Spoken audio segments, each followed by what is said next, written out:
అందరికీ నమస్కారం. మనం 35వ శ్లోకంలో 3 లోకాల రాజ్యం ఇచ్చినా సరే తన బంధువులను చంపనని అర్జునుడు చెప్పడం చూశాం.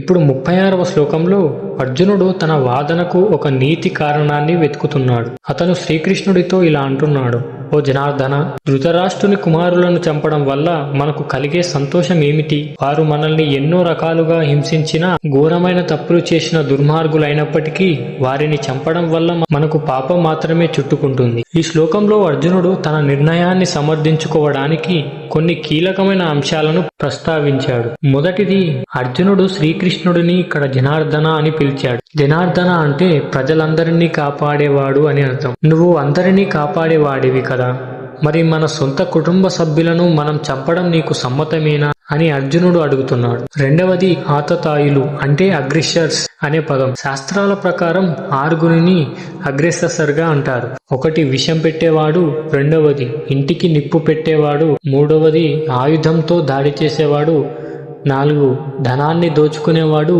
5 భూమిని లాక్కునేవాడు, మరియు 6 పరస్త్రీని అపహరించేవాడు. కౌరవులు ఈ 6 తప్పులు చేశారు. ముఖ్య విషయం ఏమిటంటే సాధారణంగా ఇలాంటి వారిని చంపడం తప్పు కాదు. కానీ అర్జునుడు ఇక్కడ వీరు దుర్మార్గులే అయినప్పటికీ నా బంధువులు కాబట్టి వీరిని చంపడం వల్ల నాకు పాపం వస్తుంది అని కేవలం బంధుప్రీతితో ఆలోచిస్తున్నాడు. మూడవది, సంతోషం ఎక్కడ? తన వారిని చంపి పొందే విజయం తనకు ఎప్పటికీ సంతోషాన్ని ఇవ్వదని అర్జునుడు నమ్ముతున్నాడు. రాజ్యం దక్కినా మనసులో ఆత్మీయులను చంపాననే బాధ ఎల్లకాలం మిగిలిపోతుందని అతను భయపడుతున్నాడు. ఈ శ్లోకం మనకు ఒక ముఖ్యమైన విషయాన్ని నేర్పుతుంది.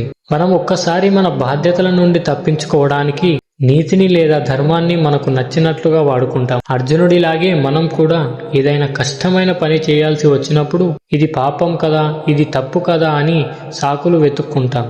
కానీ నిజమైన ధర్మం ఏమిటో తెలుసుకోవాలంటే మన వ్యక్తిగత ఇష్టాలను పక్కన పెట్టి ఆలోచించాలి. చెడును అణచడం పాపం కాదు, అది సమాజానికి చేసే మేలు అని మనం గుర్తించాలి. తన సొంత బంధువులను చంపడం ధర్మం కాదని అర్జునుడు గట్టిగా నమ్ముతున్నాడు. అందుకే మనం జ్ఞానులం కదా, మరి ఈ తప్పు ఎందుకు చేయాలి అని అతను శ్రీకృష్ణుడిని నిలదీస్తున్నాడు. తర్వాత కౌరవులకు లోభం వల్ల ఏం చేస్తున్నారో తెలియడం లేదు, కానీ మనకు తెలుసు కదా అని అతను చెప్పే మరిన్ని కారణాలను మనం తర్వాతి శ్లోకంలో చూద్దాం. హరే కృష్ణ.